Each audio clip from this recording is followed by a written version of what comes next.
Truly, I tell you, among those born of women, there has not risen anyone greater than John the Baptist.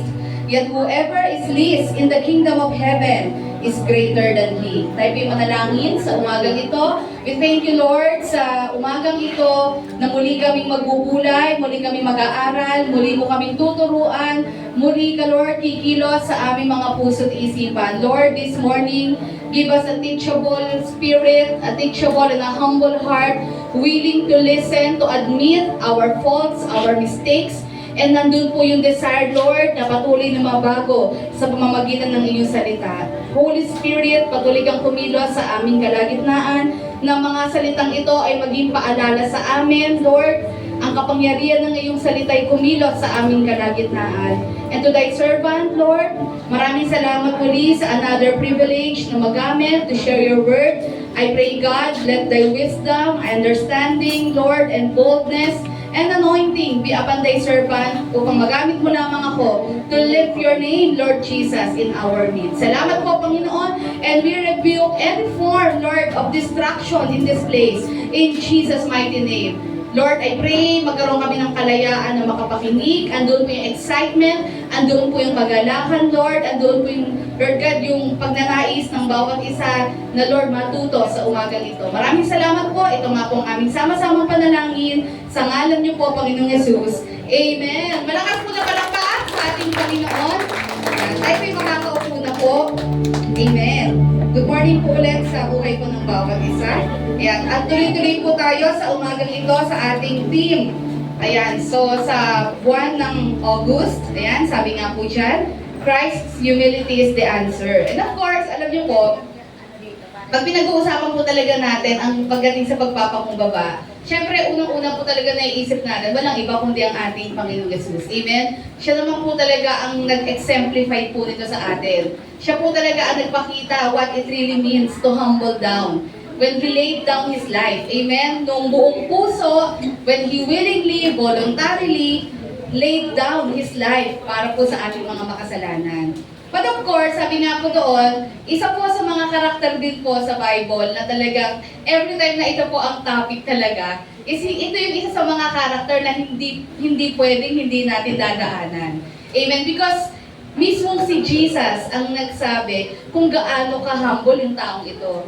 And to the point na dahil sa ganito siya ka-humble, siya po mismong ang Diyos ang nag-comment sa kanya. Amen? Di ba napakasarap po nun? Na yung recognition and acknowledgement, hindi man ibigay ng tao sa atin, pero mismo si Jesus. Amen? Siya mismo ang nag-lift up sa taong ito. Kasi totoo po at tama ang sinasabi ng salita ng Lord na lahat ng nagpapakababa ay tinataas ng ating Panginoon. Amen? Kaya nga po, hindi pwedeng hindi natin daanan ang buhay po ng taong ito at hindi pwede natin matutunan sa Kanya. Kaya this morning, ang title po ng ating pag-aaralan, sabi nga po dyan, to be the greatest is to be the least. Amen. Yan, which is totally opposite sa perspective ng mundong ito. Amen. Pag ikaw ay pahuli-huli sa mundong ito, hindi ka pwedeng maging achiever or greatest. Yan, sa mundong ito, para maging greatest ka, kailangan you compete, di po ba? Kailangan lagi ka nauuna. Yan, ito yung perspective ng mundo. Pag titignan po natin, ano ba ang perspective ng Lord? At dapat ito yung maging perspective din natin sa buhay natin. Amen? Kasi alam naman natin, ang buhay sa mundong ito ay panandalian lamang. Amen? And life on earth, sabi nga po doon, is hindi naman ito talaga yung nagmamatter. Ang nagmamatter talaga is yung mga bagay talaga na ginawa natin o nakapagbigay ng kaluguran sa ating Panginoon. And our text, tulad nga po na binasa natin, ay matatagpuan po in the book of Matthew 11:11. Sabi nga po dyan, no, truly I tell you, ang nagsasalita po mismo dito, walang iba kundi si Jesus. Sabi niya dito, no, truly I tell you, among those born of women, there has not risen anyone greater than John the Baptist. Diba? Mismo si Jesus ang nag-comment. Ito yung commendation na katanggap-tanggap. Amen? Kasi mismo si Lord ang nag-recognize, ang nag-acknowledge. Sabi niya, no, walang sino man ang higit kay Juan Bautista. Bakit? Yet whoever is least in the kingdom of heaven is greater than he. Hindi naman po pag sinabi dito, whoever is least or yung nahuhuli, ibig sabihin parang effortless. Hindi yun ang ibig sabihin ng pagiging huli dito. O parang pinakamahina ang tuktok. Hindi ganon. Yan, ito yung aalamin natin. Ano bang ibig sabihin ng pagiging least in the Bible? Ayan, kaya nga, it's about perspective. Amen? Ayan, so dito sabi ni Jesus, ngunit kung sino man yung nahuhuli, sabi niya, is greater than John the Baptist. Ibig sabihin, kung sino yung mas nagpapakumbaba. So when we talk about being least, it's about pagpapakumbaba. Yung nagpapakumbaba, ayan, yung talagang never nagpakita ng anumang ere o pride. Ayan, and this morning, ating aalamin na bakit nga ba na-comment ni Jesus ng ganito si John the Baptist. Yan, I know familiar na tayo sa buhay ni John the Baptist, but this morning, balikan natin. Yan, sabi ko nga, pag meron mang, of course, bukod kay Jesus, pag merong isang character talaga na ako personally, talagang favorite ko rin talaga sa Bible, si John the Baptist. Kasi natutuwa ako, sabi ko nga, isa siya sa pwede mong i-look up pagdating sa pagiging minister ng ating Panginoon. Kasi ito yung tao na talagang naka-laser focus lang siya doon sa role niya. Hindi siya na-save. Oh, may times na medyo nung nakulong siya, nakaramdam siya ng panghihina, which is normal. Tao rin siya eh. Katulad din natin, di ba? Kahit Kristiyano na tayo, kahit tayo po ay matagal na, pero may mga times pa rin na medyo nanghihina pa rin tayo. Pero ang nakakaami sa taong ito, talagang ito yung literal na kinarir niya, yung role niya, na talagang binigyan niya ng glory ang Panginoon hanggang sa huling hininga niya. Na talagang hindi siya sumegway doon, binigay niya yung best niya, diba? At andoon yung willingness niya talaga magpasakop sa kalooban ng Panginoon. Yan, matututo tayo sa buhay niya. Sabi nga rin po in Matthew 20, verses 26 to 28, ayan. Ito po yung, balik po tayo sa Matthew 20, ito yung natin, karugtong natin dito sa Matthew 11. Para mas mag-gets natin, ano bang ibig sabihin ng being least or yung pagiging huli? Ayan. Sabi po ni Jesus again, not so with you. Instead, whoever wants to become great among you must be, ang sabi dyan, must be your servant. Amen? Pero in the context of this world, hindi ganyan. Hindi ka pwede maging great kung ikaw ay servant. Kung susunod-sunod ka lang. Dapat kung gusto mo maging great sa mundong ito, kailangan ikaw ang authority, ikaw ang leader. Kailangan ikaw nangunguna, hindi pwede pahuli-huli ka. Pero tignan niyo, sabi ng Lord, no, whoever wants to become great among you must be your servant. And whoever wants to be first must be your slave. Verse 28, just as the Son of Man did not come to be served, but to serve. Katulad ni Jesus, hindi siya naparito para paglingkuran.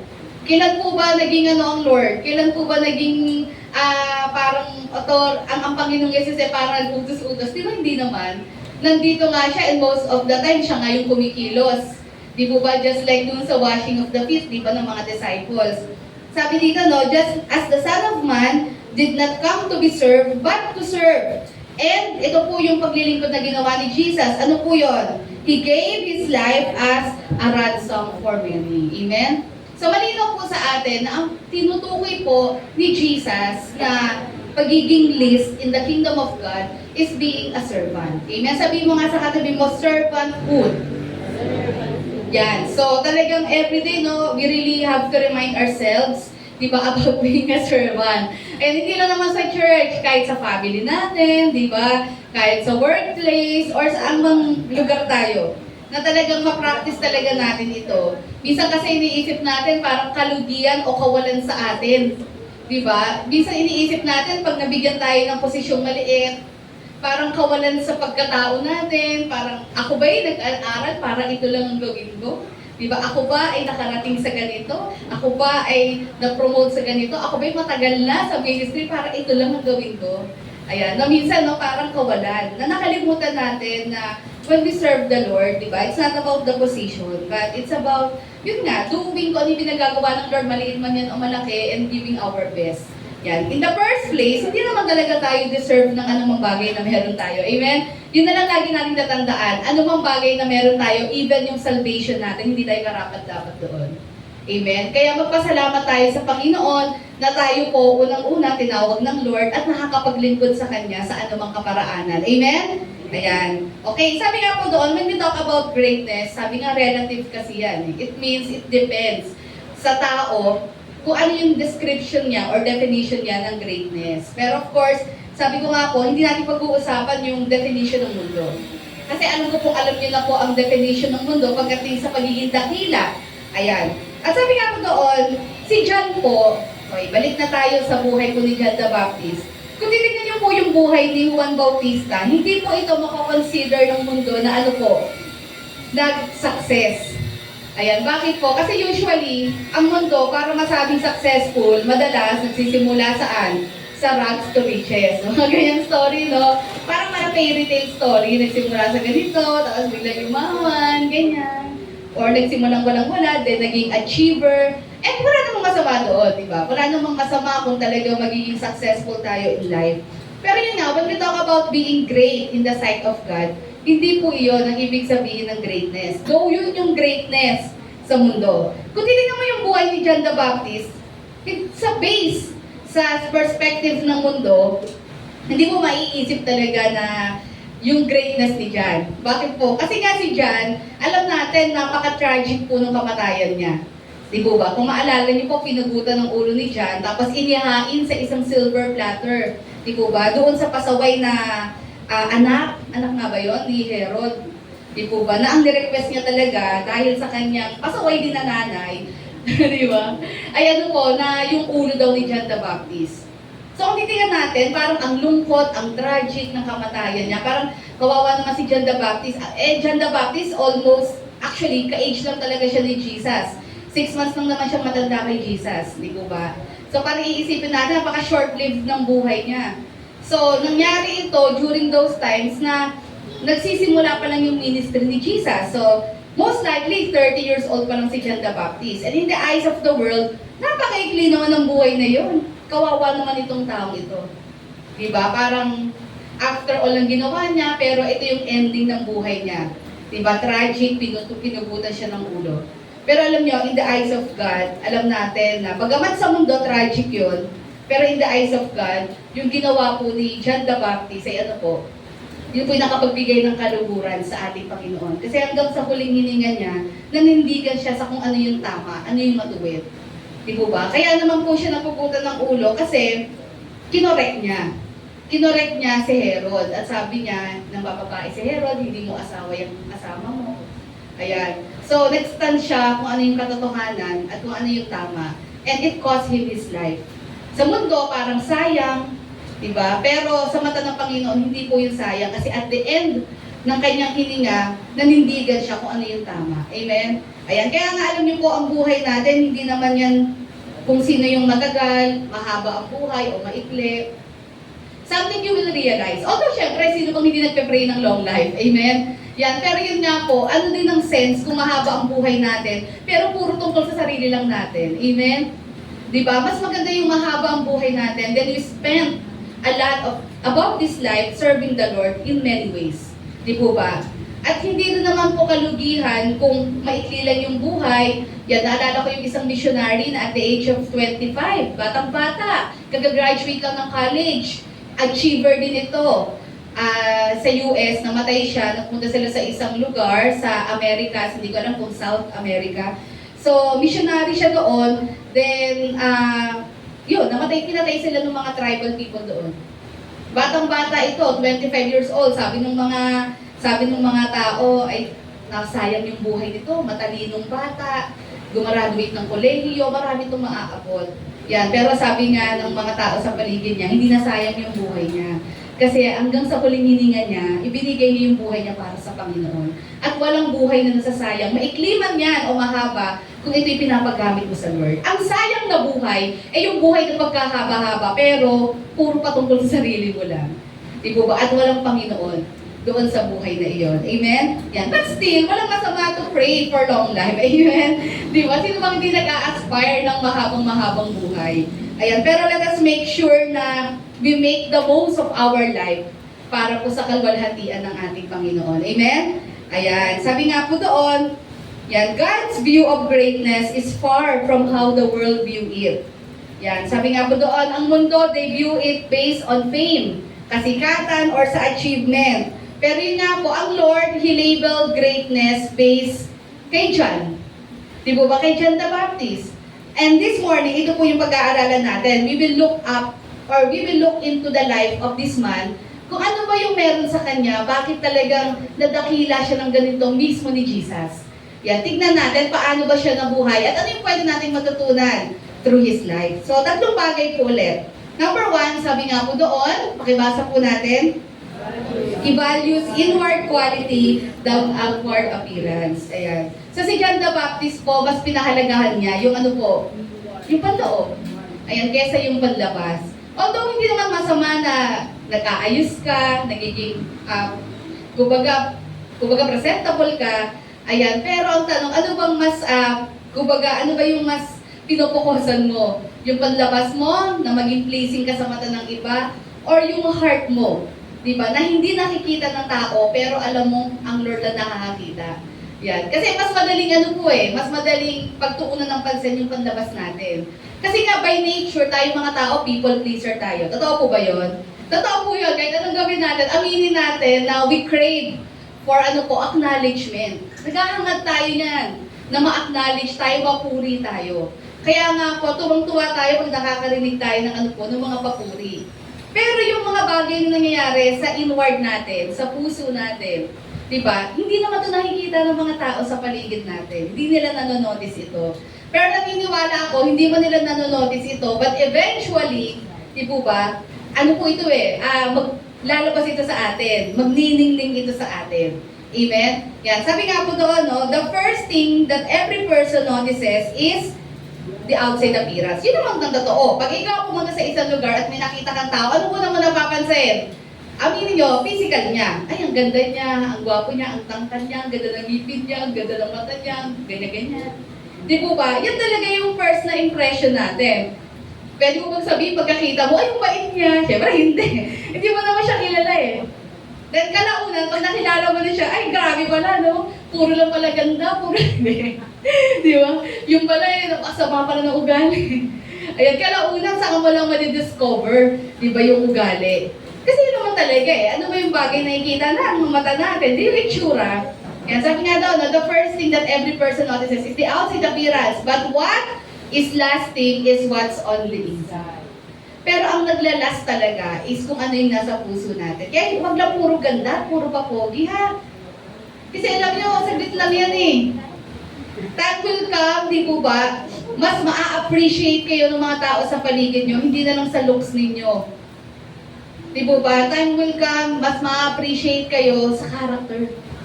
Di po ba? Kahit naman sa workplace kahit sa trabaho. Di po ba? Kahit anong talino niya, kahit anong ganda niya, kung pasaway, matigas ang ulo, di ba? Masaya bang kasama yun sa trabaho? Hindi! So, umpisa, madaling itanggapin. Ay, mukhang matalino, galing. At maganda, presentable. Pero kalaunan, makita mo, galing-galingan, ayaw makinig, matigas ulo, di ba? Sakit sa ulo yun. Kaya nga totoo yun di ba? First impression talaga, syempre, yung itsura. Pero ang naglalas talaga, kung ano yung nasa loob, yung nasa puso. Tingnan niyo po si John the Baptist. Ano po ba ang appearance ni John the Baptist? Doon muna tayo sa itsura niya. Matthew chapter 3, verses 4 to 5. Sabi nga pa doon, John's clothes were made of camel's hair. Isipin niyo na lang yun. Diba? And he had, Makati kaya yun? Ayan. Sabi doon, and he had a leather belt around his waist. So imagine niyo na po kung ano yung itsura niya. His food was locusts and wild honey. Yan, alam niyo po ba, sabi nila, ayan, ang locust daw po ay mas maraming protina kaysa beef and pork, di ba? Yan, so, somehow, kaya nakaka-survive din talaga si John the Baptist. Ayan, sabi nga doon, verse 5, people went out to him. Sa kabila ng ganung itsura niya, tingnan nyo, verse 5, people went out to him from Jerusalem and all Judea and the whole region of Jordan, confessing their sins. They were baptized by him in the Jordan River. Yung itsura ni John the Baptist, physically, unattractive siya. Sabi nga si John, he has a strange life. Alam niyo po, si John the Baptist, ang kanyang magulang, si Zechariah, is a priest. Kung tutuusin, siya po ay nasa lipi ng mga pari. Ayan. At kung tutuusin, may privilege din yung magulang niya. Kasi bilang priest, si Zechariah. Di po ba? Pero nakita niyo, mas pinili niya mag-spend ng life sa Judean desert. Doon siya nag-spend most of his life. Di po ba? Kasi alam naman natin, si John the Baptist is a Nazirite. Ang mga Nazirite po kasi noong time na iyon, mga set apart sila. Bawal uminom, bawal magpaputol ng buhok. Ayan. So parang ano nila, vow nila yon, vow kasi nila yon. Kaya isipin niyo po, mahaba buhok ni John the Baptist, then yung suot niya, di ba, yung camel, ano po doon, camel's hair, then naka-leather belt, di po ba? So isipin niyo na din yung kinakain niya. Kung titignan natin, parang ang weird naman ng taong ito. Ayan, di ba? Parang ang weird ni John the Baptist. And actually, yung mga religious leaders, pinagtatawanan siya, si John the Baptist. Because si John the Baptist was preaching about repentance. Pero, itong mga religious leaders, siguro nakikinig sila sa message ni John the Baptist, maganda naman yung message niya. Pero yung itsura kasi niya, parang, paano makikinig sa kanya? Eh, yung itsura niya, ganyan, ang weird-weird niya. Tapos, nandun siya sa Judean desert, yung mga kinakain niya. Pinagtatawanan siya ng mga religious leaders. But actually, mga religious leaders lang yung nagtatawa sa kanya. Pero yung mga tao, nakita nyo, lumalapit sa kanya. Diba? Ibig sabihin, bagamat ganun ang itsura ni John the Baptist, hindi kasi yun yung nakita ng mga tao kay John the Baptist. Malamang, noong umpisa, na-weirduhan din sila na, ba't ganun? Eh, kilala nila to, anak ni Zechariah ito, na isang priest. Pwede rin naman siya maging priest, pero bakit ganyan yung buhay niya? Pinili niya magstay doon, pinili niya yung ganyang kasuotan. Siguro at first, naisip yun ng mga tao. But eventually, when they heard John the Baptist preach, na-touch yung mga puso nila. Iba talaga kasi ang taong galing sa puso at punong-puno talaga ng kapuspusan ng Panginoon. Amen? Kahit ano pang itsura niyan, totoo po yun, mararamdaman mo talaga mag-overflow yung anointing sa taong iyon. Mararamdaman mo talaga, mapapakinig ka talaga doon sa taong iyon. Amen? Na parang regardless kung ano yung itsura niya, pero pag talagang totoo yung faith niya, totoo talagang sumusunod sa kalooban ng Lord, hindi pwedeng hindi mag-grow yun doon sa taong iyon. Amen? And that is the reason why Luke, ang daming sumusunod kay John the Baptist. Pinagtatawanan siya ng mga religious leaders cause naiinggit sila. Kasi yung mga tao, mas nakikinig sa kanya kaysa sa kanila. Eh sila, ang ganda-ganda ng mga suot nila. Di po ba? Ang ganda-ganda ng mga robes na suot nila. Pero ang mga tao, mas attracted kay John the Baptist because they were not physically attracted to John the Baptist. Na-attract sila sa message ni John the Baptist na may sincerity and may passion. Amen? Parang after many years, ngayon lang sila nakarinig ng ganito ka-passionate na mag-preach ng word. They have the religious leaders pero hindi nila maringgan ng ganitong passion. Siguro nararamdaman nila yung hypocrisy. Kasi totoo yun eh. Paano makikinig sa'yo when they saw kung ano yung buhay, pag nakikita nila kung ano yung buhay mo. We teach the Word of God but opposite sa pamumuhay natin. Amen? Kaya mahalaga talaga when we preach, talaga, we practice what we preach. Amen? Sabihin mo sa katabi mo, we practice what we preach. Na dapat na sa Christian talaga, nakikita sa buhay natin. At si John the Baptist, talaga nakikita nila sa buhay niya. Na talagang isinasa pamuhay niya talaga, ano po, ang salita ng Panginoon. Hindi lang siya outwardly Nazirite. Marami kasing ganun during their time. Outwardly lang sila Nazirite. Pero yung puso nila malayo sa Diyos. Yung paglabas nila, it seems na talagang in-offer nila sa Lord. Pero yung puso nila malayo sa Lord. Punong-puno ng kayabangan. Punong-puno ng kasakiman. Pero si John the Baptist, yung pagiging Nazirite niya, hindi lang panlabas. Talagang sa puso niya rin. Di po ba? Isinasa pamuhay niya. Sabi nga doon, no, John is not physically appealing as compared to the religious leaders of his time. But his sincere preaching and proven way of life made people draw towards him. Amen? Ibig sabihin po niya, di ba, physically, you may be unattractive sa mundong ito. But the moment na talagang you share the Word of God, talagang ipinakita mo si Kristo sa pamamagitan ng buhay mo at totoong isinasa pamuhay mo yun, hindi pwedeng hindi ito makita ng iba. Hindi pwedeng hindi nila maramdaman ang ang anointing ng Lord sa pamamagitan ng buhay natin. Amen?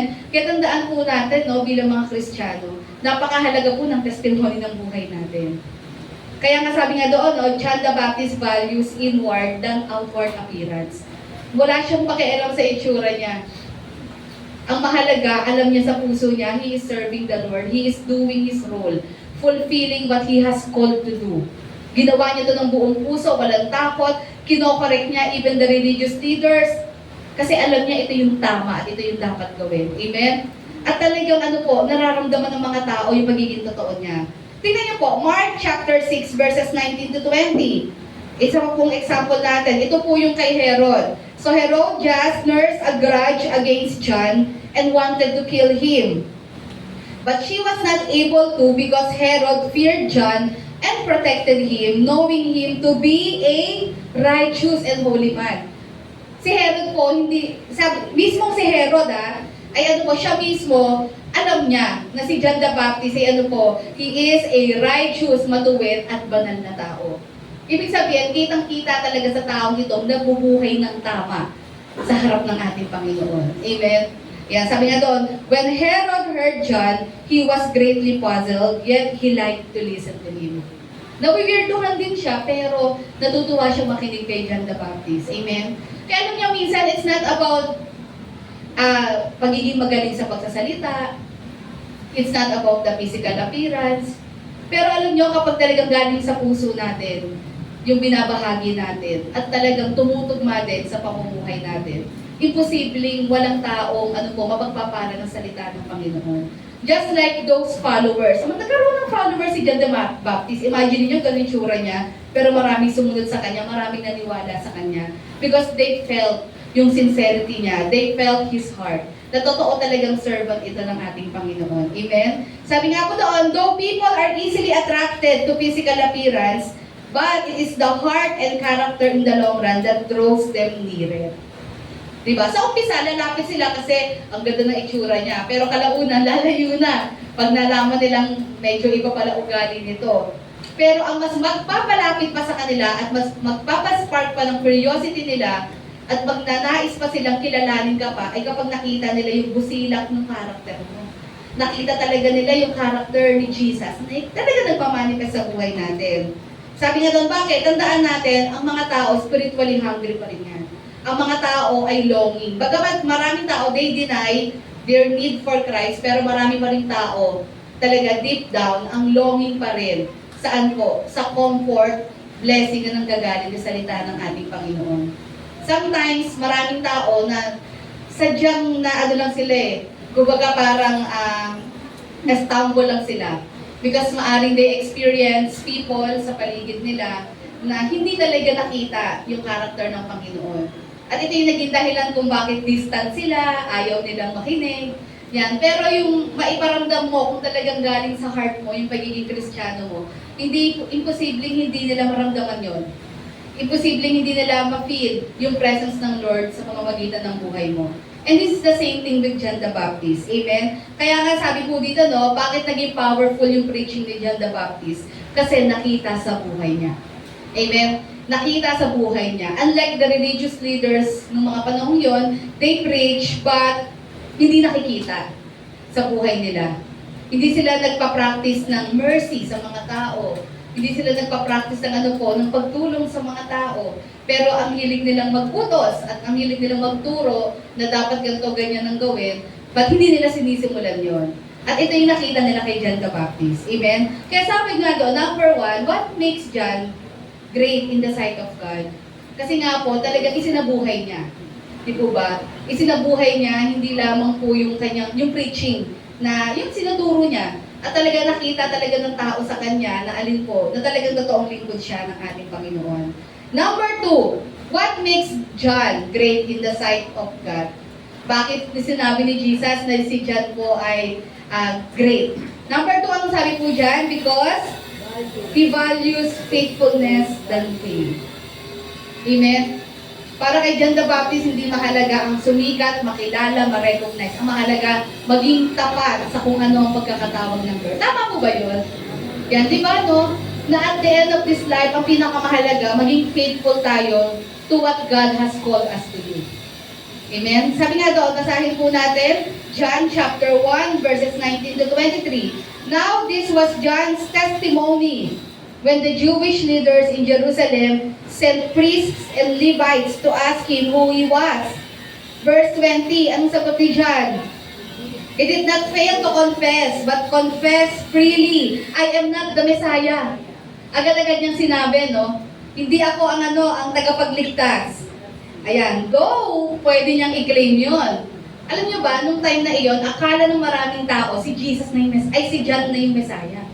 The way he acts, yung buhay niya, yung ginagawa niya, ang akala nila, si John the Baptist na yung siya na po yung Messiah na pinangako. Kaya ang daming lumalapit sa kanya. Kasi iba talaga, pag totoong naglilingkod sa Lord, nagpamanifest talaga yung glory ng Panginoon. Amen? Pero tingnan nyo, ang sagot agad ni John, no, I am not the Messiah. Ginanon niya na agad. They asked him, then who are you? Are you Elijah? He said, I am not. Are you the prophet? He answered, no. Finally, they said, who are you? Give us an answer to take back to those who sent us. What do you say about yourself? And ang gusto ko kay John, alam niya, malinaw sa kanya kung sino siya at ano ang assignment niya. Sabi niya dito, verse 23, John replied in the words of Isaiah the prophet. Because actually, John the Baptist was also prophesied. Ayan. Sabi doon, no, I am the voice of the one calling in the wilderness, make straight the way for the Lord. Alam niya, na siya po, ay ano po, ang assignment ni John the Baptist is to become the forerunner of the Messiah. Kasi alam niyo po, ang mga kings, bago sila pumunta sa isang lugar, may nauuna muna. Hanggang ngayon naman di ba? Bago pumunta ang isang leader sa isang lugar, meron muna nagpe-prepare ng way doon. Okay na ba dito? Yung mga daan, yung mga pagkain.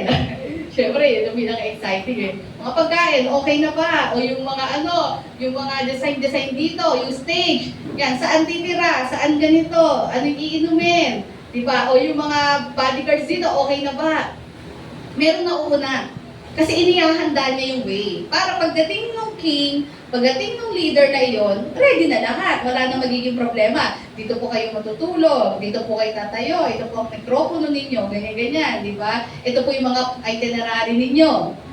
Meron talaga yan, may forerunner. And si Isaiah, Prophet Isaiah, pinarapisay niya na yan, na bago dumating ang Messiah, meron munang forerunner, mauuna. And that is John the Baptist. Alam niya yung calling niya. Amen? Iba talaga pag alam mo kung saan ka tinawag ng Lord. Hindi ka palipat-lipat. Nag-i-stick ka doon sa calling mo. And tandaan po ninyo, kapag nag-stick ka doon sa calling mo, doon ka magiging successful. Kasi yun ang pagkakatawag ng Lord, yun ang assignment mo. Hindi yung palipat-lipat ka, parang matripan ko dito. Dito na lang kaya ako. Because tandaan natin, not everyone has the gift. Si Pablo, mapalad siya because Paul has all di ba? Para sa kanya lahat. Preacher, teacher, apostle, church planter, di po ba? Which is, nakita ko naman sa buhay ni Pablo, kailangan yun during his time. Kasi nagsisimula mo lang ang church. So, kailangan talaga na ni Pablo na ma-encompass lahat ng gift na yun. At nagamit naman niya yun para makapag-build ng maraming churches, di po ba? For the glory of God. Pero yun nga, at the end of the day, hindi lahat ng gifts and skills, meron tayo. We need to know kung saan talaga tayo. And ating pagyamanin yung gift na iyon at patuloy na gamitin sa kapurihan ng ating Panginoon. Amen? Hindi yung talon sa iba. Hindi naman nating gift. Ayan. Sabi doon, John chapter 1, verses 26 to 27.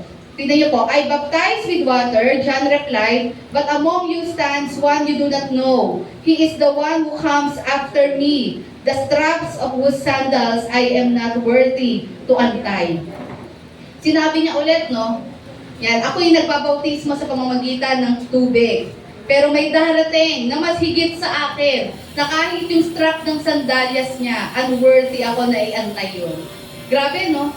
Nakita niyo na talagang paulit-ulit yung emphasis ni John na na he is not the Messiah. Ayaw niyang matag siya ng mga tao na siya yung Messiah.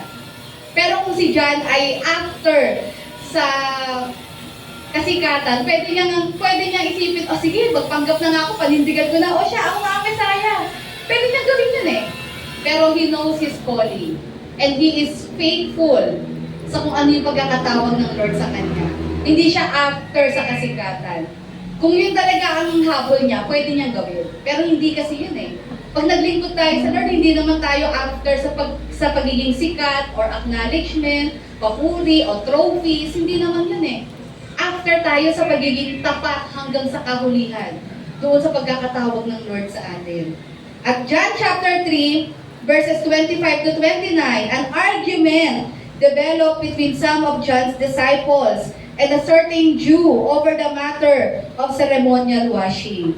They came to John and said to him, Rabbi, that man who was with you on the other side of the Jordan, sino yun? Si Jesus yun.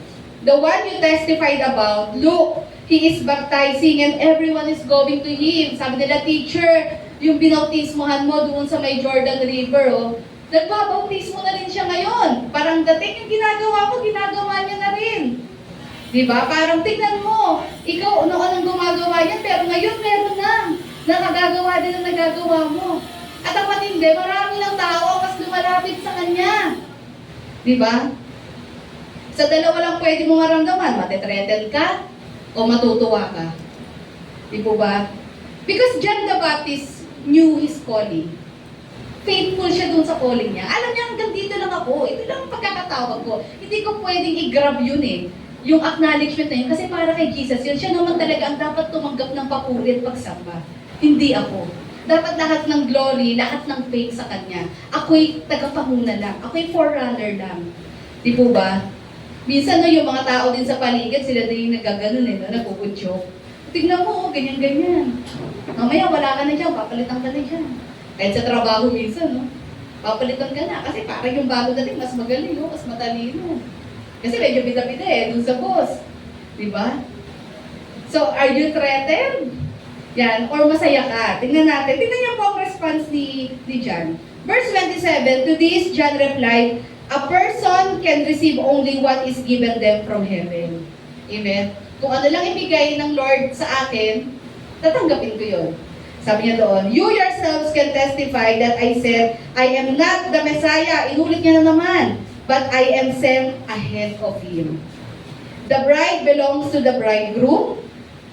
The friend who attends the bridegroom waits and listens for him. Siya yung friend dun eh, si John the Baptist. And is full of joy when he hears the bridegroom's voice. That joy is mine and it is now complete. Akala nila matitretan si John the Baptist. Dito talaga makikita ang totoong naglilingkod talaga.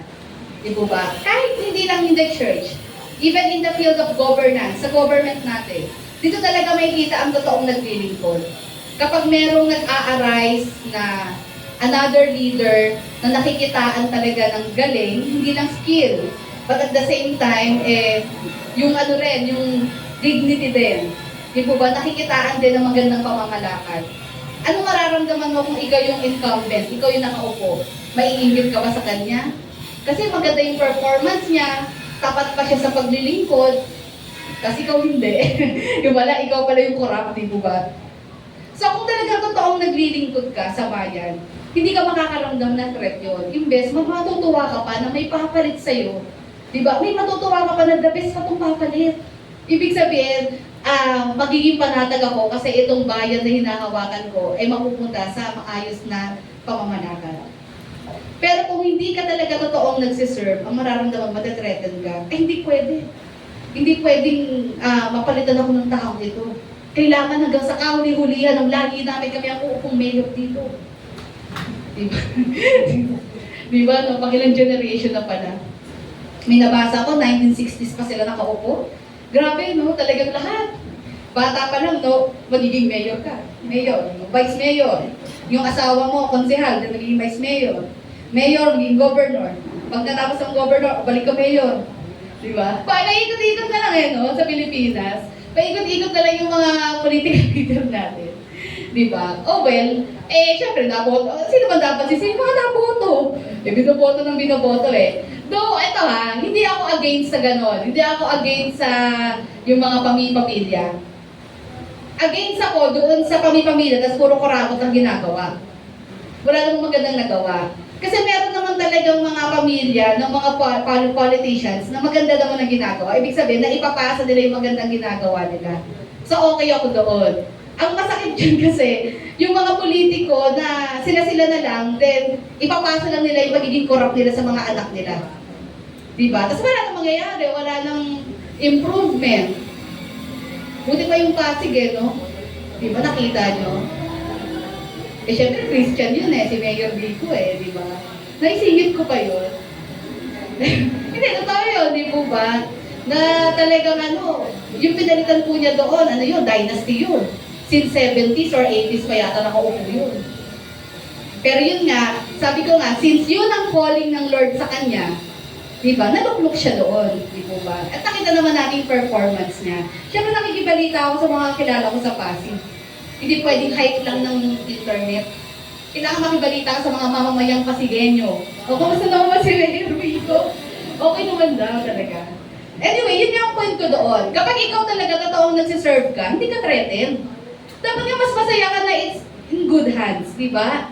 Pero kung threatened ka, ibig sabihin, you're not a servant. Sarili mo lang hiniintindi mo. Look at John the Baptist.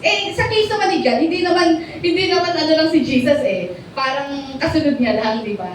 Si Jesus na to Ito na talaga yung Messiah, ito na yung Savior. Di ba? Sabi niya, masaya ako, I am full of joy.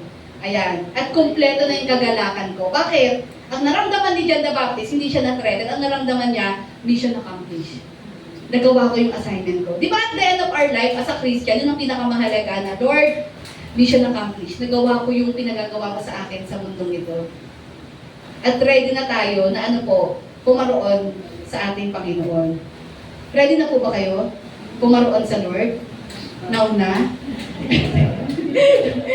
Di ba, minsan sandaling sabihin, pero pag tinawag, ngayon, ready ka na po pumunta sa Lord? Di ba, napaiisip pa tayo Dahil pa natin plano, dahil pang pangarap. Pagkatiwala na natin sa Lord yung Lord, huwag ka sa anong buhay namin, pagkatiwala na natin yung haba ng buhay natin.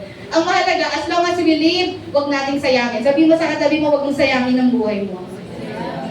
Ayan, ipagamit natin sa Lord. Sabi nga po doon, pag nag-e-excel po ba ang iba, anong naiisip mo? Proud ka ba? Masaya ka ba? O iniisip mo, dapat akin yung success niya? Yan, sabi nga doon, or iniisip mo ba lagi na mas magaling ka kaysa sa iba? Kaya hindi mo matanggap na meron nag-e-excel kaysa sa'yo. Tandaan niyo po, ganito yan. Sa mundong ito, kahit magaling ka, darating at darating talaga tayo na merong darating na mas magaling kaysa sa iyo, kaysa sa atin. Tanggapin na natin iyon. Especially in the ministry, kung meron mang ganon, magpasalamat tayo. Amen? Bakit? Kasi alam natin na in good hands. Dumating man yung time, tumatanda tayo. Siyempre, hindi naman all the time, bata tayo, tatanda tayo. Pero alam natin na merong maiiwan talaga, na magpapatuloy talaga ng misyon ng ating Panginoon. Ang mas malungkot tayo dapat, yung wala. Yung lahat tahimik, walang imik. Wala talaga. Siyempre tayo, hindi naman tayo forever sa mundong ito. Paano kapag kinuha na tayo ng Lord, di ba? At walang maiiwan. Kaya magpasalamat po tayo. At tandaan natin, there will always be people na mas magaling kaysa sa atin. Yan. Sabi nga we must be able to acknowledge the gifts of others. Matuto tayong i-acknowledge yung gifts and calling ng iba. Yan. Kaya one of the reason for pride is that people are not content with who they are. Kaya tayo may mga pride sa puso natin kasi hindi tayo kontento. Gusto natin, pati yung bagay na wala tayo at meron yung katabi mo, nasa likod mo, meron ka rin. Hindi naman kasi ganun yung case lagi. Especially in the church, tayo yung pinagsama-sama ng Lord dito because if we team up and if we work together, we can accomplish the work of Christ. Amen? Huwag tayong magkaroon ng inggitan or yung, kumbaga parang gusto mo, meron division. Kumbaga, sabi nga doon, pagkaisa tayo, gamitin natin ang mga kakayahan natin para po sa ministry ng ating Panginoon. John knew his calling. Alam po ni John kung ano yung calling niya. Alam niyang hindi siya ang Messiah. Yan, yun nga, sabi ko, kung pumasok yung pagiging, yung self-interest ni John, pwede nga niyang i-claim yun at panindigan yung sinasabi ng mga tao. Pero yun nga, alam niya kung sino siya. At tapat siya doon sa calling ng Lord sa kanya. Ayan, sabi nga doon, alam ni John kung sino siya, kaya hindi siya affected ng mga pressure sa paligid niya. Kasi tulad ng kanina, pinapressure siya Tingnan niyo, yung tao ngayon, nagbabautismo na, parang ganun. Pinapressure siya even ng mga disciples niya kasi si John the Baptist, may mga disciples din siya. Pero hindi siya pa-apekto sa pressure na iyon. Firm siya kung ano yung calling ng Lord sa kanya. Yan tinatawag nating faithfulness. Amen? Na He is not after fame, but He is after being faithful up to the end. Ayan, sabi nga doon, John did not fake his humility. Ayan, but joyfully and genuinely embrace his calling. Kasi kung fake yung magiging humble niya, i-comment ba siya ni Jesus? Alam ni Jesus, di po ba? Na totoo talaga yung pagpapakumbaba ni John the Baptist. Never naman niyang inangat yung sarili niya eh. Kaya sabi doon, a successful ministry is when we walk and glad as to what God has called us. Magiging matagumpay ka lang kapag lalakad ka doon sa calling mo. Amen? At masaya ka doon sa pagkakatawag ng Lord sa iyo. Sabi nga doon, kapag daw tayo tinawag ng Lord, yan, lakaran natin. And huwag tayo mainggit or mag-seek ng something na hindi naman tayo. Yan, mag-stick tayo to what God has called us. Minsan kasi gusto natin lagi yung mga bagay na napapansin ng tao. Yan, pero alam niyo, mas masarap ang ministry na hindi napapansin. Sa totoo lang. Bakit? Mas fulfilling yan kasi alam mo, ang reward is greater because ang Lord ang magre-reward sa iyo. Amen? At alam niyo, hindi naman dapat kasi pinag-uusapan kung malaki, maliit. Kasi I believe, ano mang ministry yan sa harap ng Panginoon, it doesn't matter kung in the eyes of the people, ito ang magandang ministry, ito maliit lang. It doesn't matter kasi in the eyes of God, hindi naman ganun tumingin ng Lord. Ang tinitignan ng Lord, yung pagiging tapat natin doon sa calling or sa ministry na yun. Regardless kung maliit o malaki yun. Amen? But alam nyo, yung ministry ni John, big time to, hindi basta-basta ito. Maging forerunner ka ba naman ng Messiah? It's a great privilege, amen? Na ikaw ay maging tagapanguna to prepare the hearts of the people. Kung ang mga forerunners, the mga kings, they prepare the roads, si John the Baptist, he prepares the heart of the people. Kaya nga nung dumating si Jesus, nakita nyo, ang dali ng mga taong lumapit kay Jesus. It means effective ang ginawa ni John the Baptist. Naihanda niya ang puso ng mga tao. Amen? Di ba ang sarap sa pakiramdam, no? Na na-accomplish mo, alam mo, hindi mo naman kailangan na maging magaling ka, makilala ka. Pero yung alam mo, meron kang tao, nagdala mo sa Lord. Laking bagay na nun. Hindi naman kailangan 100, 200, 1,000, but the fact that nakagawa ka ng difference sa buhay ng isang tao, na naging daan yun para makaalis siya doon sa kadiliman at makakilala sa Lord, napakalaking bagay nun. Amen? Magugulat ka na lang, maririnig mo na lang sa kwento, ganito na siya. Diba? Noon, hirap na hirap ka bang sharean yung taong iyon. Kinukwento-kwentuhan mo lang, then malalaman mo, ngayon nagpapatuloy na siya. Laman mo, pastor na siya ngayon, di ba? Nakakatuwa kasi parang yun yung mga bagay na, yun yung talagang magbibigay ng totoong completeness sa atin. Di ba? Na itong mga to, sinasharean mo lang noon, di ba? Sinasama-sama mo lang noon, pero ngayon ganito na. Di ba? Ganito na yung naabot nila. Na ang sarap sa pakiramdam. Hindi man nakita yon ng mga tao sa paligid mo, pero kitang-kita ng Lord kung paano ka nag-alat ng oras para hindi lang sharean, ipag-pray yung tao yun. Amen? Yan, kaya sabi nga po doon, no, kung anong ministry yan, sabi doon, once God gives you an assignment, ang sabi po dyan, He will equip you and your only job is to complete it. Pag binigyan tayo ng Lord ng assignment, ang kailangan natin gawin ay ano po, sumunod. Sabi mo nga sa katabi mo, sumunod sa Panginoon. Yun lang yun eh. Kasi yung equipping, ang Lord din ang magbibigay yan eh. Di po ba? Siya naman mag-equip eh. Lord, hindi ako magaling magsalita. Hindi ko kayang gawin yan. Pero ang Lord magbibigay sa atin ng ano po, ng wisdom. Di po ba? Na makapag-share tayo. Ang kailangan lang natin gawin is to accomplish ano man yung pinapagawa ng Lord sa atin. Amen. Sabi doon, we are not after the fame or recognition, but after glorifying God in whatever mission He has placed us. Sabi nga doon, no, si John, he was not focused in his own kingdom, but he was focused on the kingdom of God. Hindi po niya pinilit na ma-expand yung ministry niya. Though, kaya niyang gawin yon. Kasi alam niya, nung dumating na si Jesus, finally, ito na, tapos ko na yung task ko. Andito na ang Messiah. Naihanda ko na ang mga puso ng mga tao. Amen? Ayan, sabi doon, no? And he spoke the truth with clarity and passion. Isang bagay na maganda kay John the Baptist, hindi siya nag-alinlangan. Ito yung magiging faithful eh. Kung gusto niyang sumikat, pwede niyang bula-bulahin yung mga tao sa paligid. Bulahin si Herod, bulahin yung mga religious leaders. Pero hindi niya ginawa yun.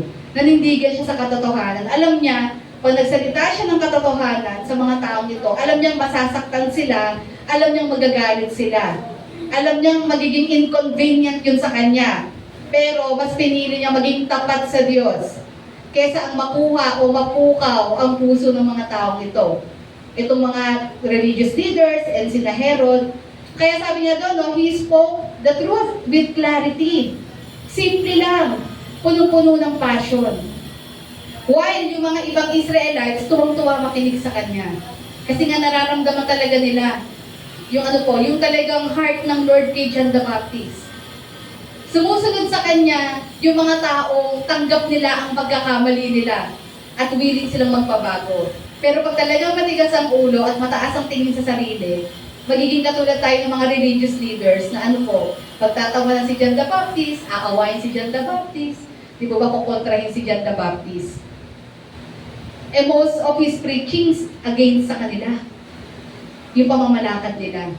That's why, di ba, nag-baptize si John the Baptist. Yun yung sinare ko doon sa 15 Declaration of Faith, na ikinagulat nila, na bakit nagbabaptize? Mga Hudyo ito eh. No need for baptism, mga Hudyo ito. Ang binabaptize, mga Gentile na gustong maging Hudyo. Pero ang point doon is, hindi po ito nakabase sa kanilang kung saan sila nanggaling or pinanganak kaming Hudyo. Kundi ang pinopokus dito is yung spiritual. Na lahat tayo is naging Gentile in terms of spirituality. Kasi lahat tayo nalayo sa Lord. That's why we need cleansing to be baptized by water. Kaya sabi niya, lahat ng gusto mag-repent, nagpa-water baptize kay Jesus, ay kay John. Ang daming lumapit sa kanya. Yung mga simpleng mamamayan pa ng Israel, sila pa talaga yung may pagpapakumbabang puso umamin na talagang nagkamali. Whereas the religious leaders, they are the ones full of pride na hindi ma-admit yung maling yun. Kaya alam yung mga kapatid, kung ganun ang heart natin, na ayaw natin tanggapin ang pagkakamali, delikado yan. Whenever we listen to the Word of God, i-open natin yung heart natin. Huwag natin isipin pinalilingan tayo, huwag natin isipin na pinatatamaan tayo, may galit. No! That's the Word of God. It's for everyone. Para sa ating lahat to. Kailangan tanggapin natin, aminin natin. Hindi tayo magbabago. Hindi tayo mag-grow as a Christian kung lagi natin i-resist ang salita ng Panginoon. Because the Word of God is not just about, puro magagandang salita lang. The Word of God is also useful for rebuking and correcting. Amen? Kasi mahal tayo ng Diyos. Amen? Sabi mo sa katabi, mahal ka ng Diyos, kaya kinukorek tayo ng Lord. Pero kung matigas ulo natin, wala tayong mararating as a Christian. Kaya napakahalaga po, no? Kung sino pa yung mga simpleng mamamayang mga Israelita, sila pa talaga yung natutong aminin ang kanilang mga faults and mistakes at lumapit kay John. Sabi nga doon, no? John chapter 1 verses 35 to 39. The next day, John was there again with two of his disciples.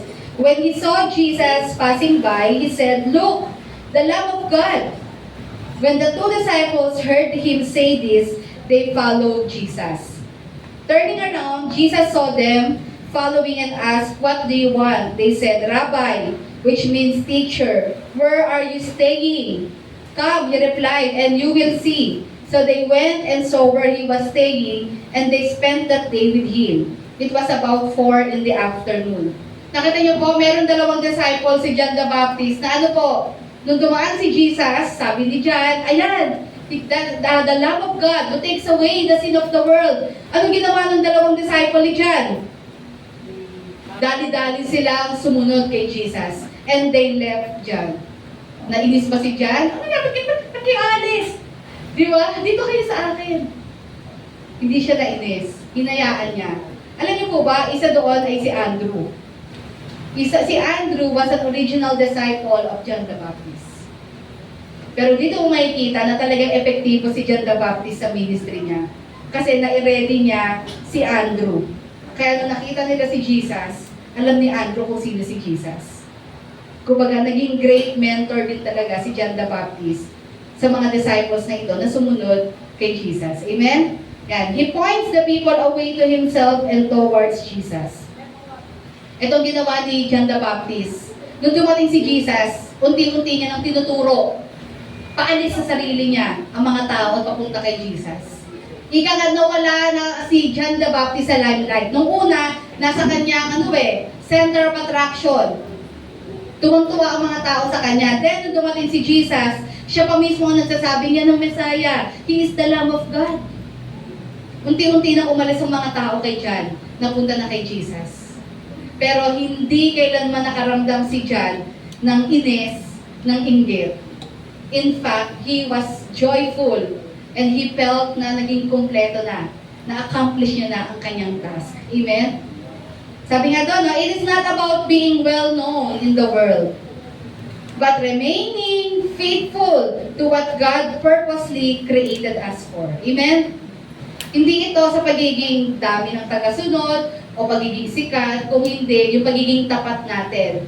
Whether maraming nakakakilala, whether maraming naglo-look up sa atin or not, it's about being faithful to what God has called us. Amen? Ayan. And last, number 3, sabi nga po doon, ayan, what makes John great in the sight of Jesus? Pakibasa po, number 3, he values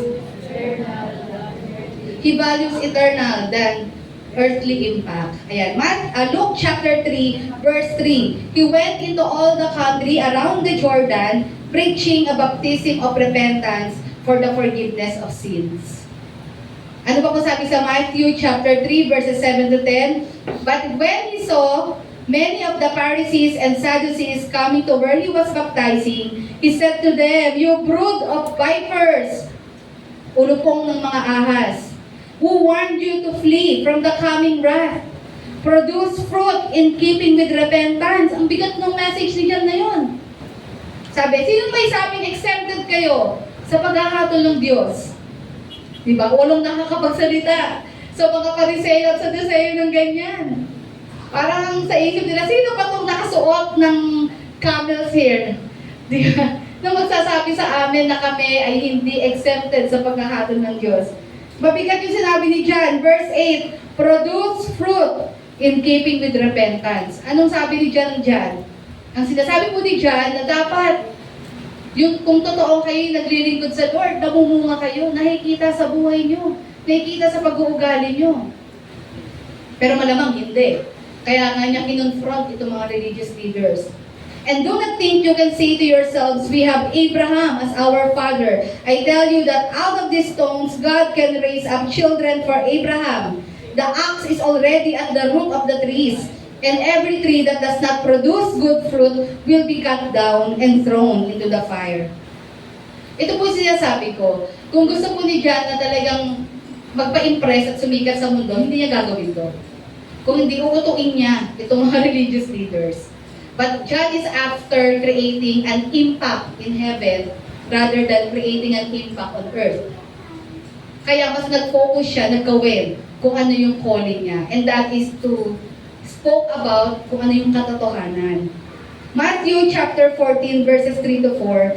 Now Herod had arrested John and bound him and put him in the prison because of Herodias, his brother Philip's wife. For John had been saying to him, "It is not lawful for you to have her." Isa pa ito, pwedeng hindi na siya mangialam dito, di po ba? Pero alam niyang mali ang ginagawa ni Herod, kaya kinonfront niya. Kasi nga po, he is not after creating an impact sa mundo, na pansamantala lang. Kundi he is after, fulfilling what God has called him. Ang gusto niya, to make an impact sa langit, sa ating Panginoon. At ganun din po tayo dapat. Sabi nga doon, earthly impact will be easily forgotten. Amen? Example, success, wealth, social influence. Yung mga bagay na yan, pag nandito ka sa mundo, okay yan. But time will come, pag nawala ka na, makakalimutan na yan. Di po ba? But, sabi doon, we can create an eternal impact by using all these earthly privileges, not just for self-gain, but for the cause of Christ. Hindi naman masama kung may influence ka sa mundo. But why not use itong mga privileges mo sa mundo para sa nais ng ating Panginoon? Amen? Upang hindi ka lang sa mundo magkikreate ng impact, ito yung pinaka-the best, magkikreate ka pa ng impact sa langit. Tingnan niyo po, ano ba ang mga naging impact po ni John? Ano po yung mga naiwang impact ni John? Unang-una, he became a symbol of humility in the Bible. Di ba? Hindi naman nung namatay si John, di niya naisip yan. Si John ay isa po sa mga Bible characters na nililift ni Jesus. Lagi niyang binabanggit yan. Di ba sabi niya, kung sino man sa inyo ang least in the kingdom ay mas greater kay John. Pero sinabi niya, no, bago iyon, na walang hihigit kay John. Hindi natanggap ni John yung accolade, yung papuri ng mundo, pero si Jesus mismo ang pumuri sa kanya. Amen? Walang pwedeng kumontra doon. Kung ang Lord mismo ang magtataas sa atin. Ito lang naman ang impact na naiwan ni John. Sabi ko nga sa inyo, in the eyes of the world, parang parang vapor lang si John. Parang flower lang. Di ba ba? Nandito, tas namamatay. Parang vapor lang, parang alon lang. Nakakalimutan ng mundo. Pero ang Panginoon hindi nakalimutan kung ano yung mga nagawa niya. Unang-una, he became a symbol of humility. Kaya nga when we talk about humility, hindi mo pwedeng hindi itackle si John. Kasi mismo si Jesus ang nagsabi, no, na John is a humble human being. That's why he is the greatest. At kung sino man, sabi ni Jesus, ang mas lesser kesa kay John sa mundong ito, ay mas hihigit din kay John. Di po ba? Ika nga, ang mas lalong nagpapakumbaba, ito ang mas dinadakila ng ating Panginoon. Amen? Ano pa po yung mga impact ni John? He prepared some of Jesus' disciples. Kasi yung iba sa kanila ay former mentees ni John. Amen? Sabi ko nga, like si Andrew. Si Andrew po ay dating mentee po yan ni John. Ibig sabihin, na i-prepare talaga ni John si Andrew. Yan. Ano pa po? Ito, John was the last prophet of the Old Testament who witnessed the Messiah in flesh. Alam niyo po ba na si John ay Old Testament prophet? Pero maganda sa kanya, nakita niya mismo yung Messiah. Siya po yung naka-witness, di po ba, ng pagdating ng Messiah. Kasi nga, for 400 years, walang naging prophet ang Israel, na nahimik ang Israel. Then came John the Baptist. Ayan. Ano pa po? He preached repentance and prepared the heart of the people so that they will easily recognize and place their faith in Christ. Isa po sa mga naging impact ni John, alam niyo kung ano? Talagang naihanda niya ang daan para sa Messiah. Ito yung sinasabi ko po kanina. That's why, nung dumating po si Jesus, it's easy for Christ to teach and to preach sa mga tao ito. Bakit? Kasi nauna na si John, inihanda na yung puso nila. Amen? Kaya dito mo talaga makikita ang successful si John sa calling niya. At talagang masasabi ni John, bagamat pinugutan siya ng ulo, pero masasabi niya, mission accomplished. I remain faithful until up to the end. Di ba ang sarap doon? Hanggang sa kahuli-hulihan, nagawa natin ang pinagagawa ng Lord sa atin. Ito lang naman po ang impact ni John. Pero yun nga po, ang pinakamatinding impact niya na hanggang ngayon dumudugong-dong doon sa kalangitan is yung kanyang character. Na mismong ang Lord ang nag-exalt sa kanya. Kaya hindi mo na kailangan i-exalt ang sarili mo. Hindi mo na kailangan itaas ang sarili mo. Kung hindi ka man itaas ng iba, okay lang din yun. Ang pinakamahalaga, si Jesus ang mag-exalt sa atin. Amen? Yun ang pinakamasarap sa lahat. At yun lang naman po yung impact na naiwan po ni John. Amen. Okay, sabi niya doon, those who value eternal impact are often unrecognized in the world, but are greatly recognized by the Lord. Amen. As a Christian, marami tayong ginagawa na hindi naman talaga ma-appreciate ng mundo. Pero yun nga po, tandaan natin, it's not about the world appreciating us, kundi it's about God recognizing itong mga ginagawa po natin. Amen? At sa ating pagtatapos, tayo po tumayo, sabi nga po doon, a great person in the eyes of God are those who do not think highly of themselves and those who are not after the applause of men. Yan. But are focused on fulfilling His will and ascribing to God all glory due His name. Gusto po natin kalugdan po tayo ng Panginoon. tayo po ay mag-focus sa kung ano po yung pagkakatawag niya sa atin. Let us give our best. May nakatingin man sa atin, may nakakakita man sa atin o wala, may makakapansin man sa atin o wala, patuloy natin ibigay yung best natin. In whatever we do, let us make Jesus our motivation. Hindi natin to gagawin kasi walang ibang pwedeng gumawa ako lang. Hindi natin to gagawin kasi tinext ako ng ministry head ko. Hindi natin to gagawin kasi sinabihan ako ng kaibigan ko sa church. No, hindi dapat yung maging motivation natin. Gagawin natin ang lahat ng ito because we love God. We want na talagang mabigyan siya ng kapurihan sa buhay natin. Kaya may magsabi man o wala, may makapansin man o wala, magpapatuloy tayo. Amen? Sabi mo sa katabi mo, magpapatuloy tayo. Kaya I hope and I pray sa ating kalagitnaan, wala po sa ating na nalulungkot or nawawalan ng motivation kapag hindi po na-recognize yung mga ginagawa natin. Kasi alam nyo, bilang tao, limited din naman tayo, hindi naman natin talaga nakikita lahat. So wag po kayong ma-discourage kung parang, Lord, ang dami ko nang ginawa, pero parang hindi man lang ako, ano gusto mo, papuntahin ka sa stage, bigyan ka ng award o ng plaque, yung pa gusto natin. Diba, alam nyo, mas masarap talaga when we do everything na hindi ina-announce into the world. Iba talaga yung genuine service sa Lord na after ka lang talaga, ginagawa mo to because you love God and you want to serve Him. Walang halong kung ano man, walang halong kumbaga desires, hidden desires o hidden agenda. Di ba? Ganito si John the Baptist. Kaya nga, he was commended by Jesus Himself. Kasi totoo yung puso niya, totoo yung paglilingkod niya. Never niyang hinangad na purihin siya ng tao. Ang kanya lang, gawin kung ano yung pagkakatawag sa kanya ng Panginoon. And this is Jesus Himself. Na nakita natin, the same din. Never naman niya talagang hiningi na palakpakan siya ng tao. Ang kanya lang is to please the Father in heaven. Ganun din tayo. We can serve with joy, we can serve with peace, kung aalisin natin ang paningin natin sa tao at magpo-focus tayo sa Panginoon. Amen? Ayan. Sabi nga doon, Matthew 23:12, iiwan ko po bago tayo mag-pray. For those who exalt themselves will be humbled, and those who humble themselves will be exalted. And a reminder for us na ang paglilingkod sa Lord is not limited in the four walls of this church. Pagdating natin sa labas, sa pamilya mo, mga kaibigan mo, kaklase mo, sa trabaho mo, sa negosyo mo, or anumang ginagawa mo sa buhay, pwede mong maipamalas dyan ang paglilingkod sa ating Panginoon. Amen? Na mag-focus tayo sa ating Lord. And let us make sure that we please Him sa ating mga buhay.